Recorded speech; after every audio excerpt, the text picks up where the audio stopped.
मंगलम भगवान विष्णु मंगलम गरुड़ध्वज मंगलम पुंडरीकाक्ष मंगलायस्तनोहरि शशांक चक्रम सकरीट कुंडलम सपीत वस्त्रम सरसीरुहेक्षणम सहारवक्षस्थल कौस्तुभ श्रियम नमामि विष्णु शिरसा चतुर्भुजम। नमस्कार प्रिय बंधुओं, आप सभी का हमारे YouTube चैनल में बहुत बहुत स्वागत है। आज के इस वीडियो में आप श्रवण करेंगे आश्विन मास के शुक्ल पक्ष की पापांकुशा एकादशी की पवित्र पावनी कथा। पापांकुशा एकादशी का व्रत साल भर में एक बार आश्विन शुक्ल पक्ष की एकादशी के दिन पड़ता है। पापांकुशा एकादशी का व्रत करने से व्रतकर्ता के सभी पापों का विनाश हो जाता है। इस बार पापांकुशा एकादशी का व्रत जो है वह 6 अक्टूबर 2022 दिन गुरुवार को किया जा रहा है और एकादशी व्रत का पारण 7 अक्टूबर शुक्रवार को प्रातः काल 6:30 बजे से लेकर 7:30 के मध्य में 1 घंटे के अंदर हमें एकादशी व्रत का पारण कर लेना चाहिए। उसके बाद फिर त्रयोदशी तिथि प्रारंभ हो जाएगी। एकादशी व्रत जो है वह द्वादशी तिथि में पारण करना अति आवश्यक है।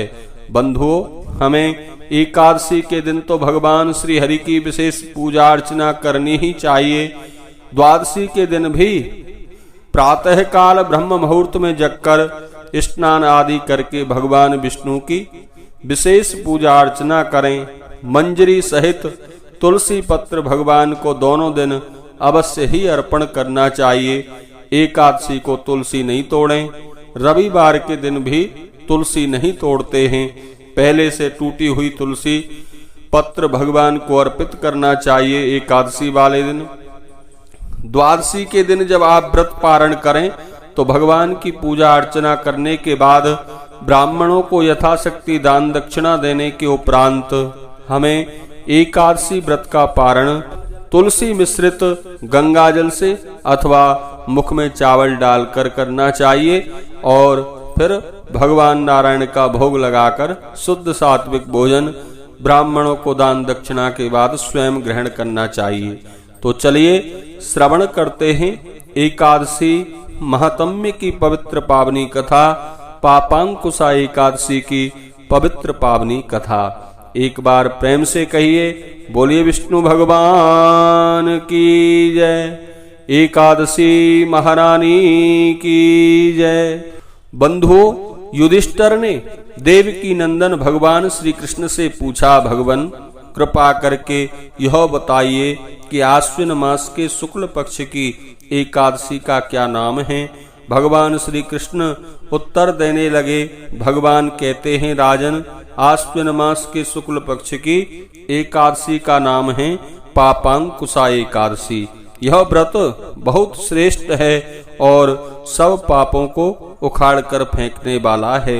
इस एकादशी के दिन मनुष्य को अपने मन की इच्छा पूरी करने के लिए स्वर्ग और मोक्ष के दाता भगवान पद्मनाभ नामक मुझ वासुदेव की पूजा करनी चाहिए।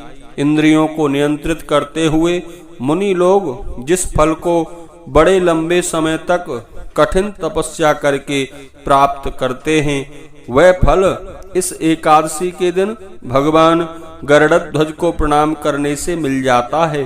पृथ्वी पर जितने तीर्थ और पवित्र पूजा स्थल हैं, उन सब की सेवा का फल भगवान विष्णु के नाम का कीर्तन करने मात्र से प्राप्त हो जाता है। जो प्राणी सारंग धनुषधारी सर्वव्यापक भगवान जनार्दन की शरण प्राप्त कर लेते हैं, उन्हें यम यातना कभी सहनी नहीं पड़ती। यदि कोई मनुष्य अन्य कारणवश भी एकादशी का व्रत कर ले तो उसे भी यम यातना नहीं भोगनी पड़ती।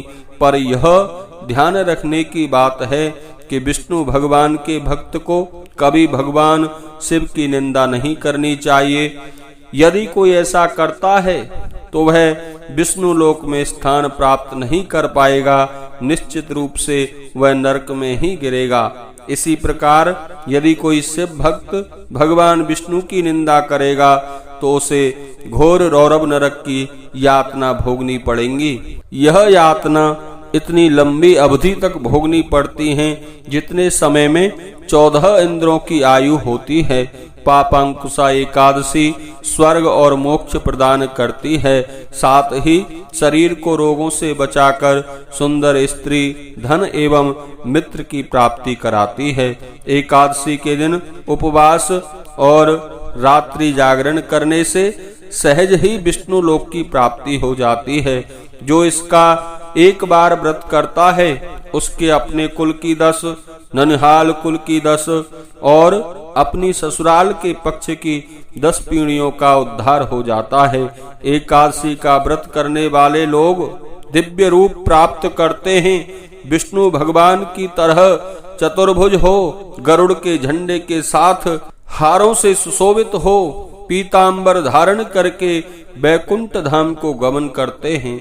आश्विन शुक्ल पक्ष में पापांकुशा एकादशी का व्रत करने मात्र से ही मनुष्य सब पापों से छूटकर श्री हरि का लोक प्राप्त कर लेता है।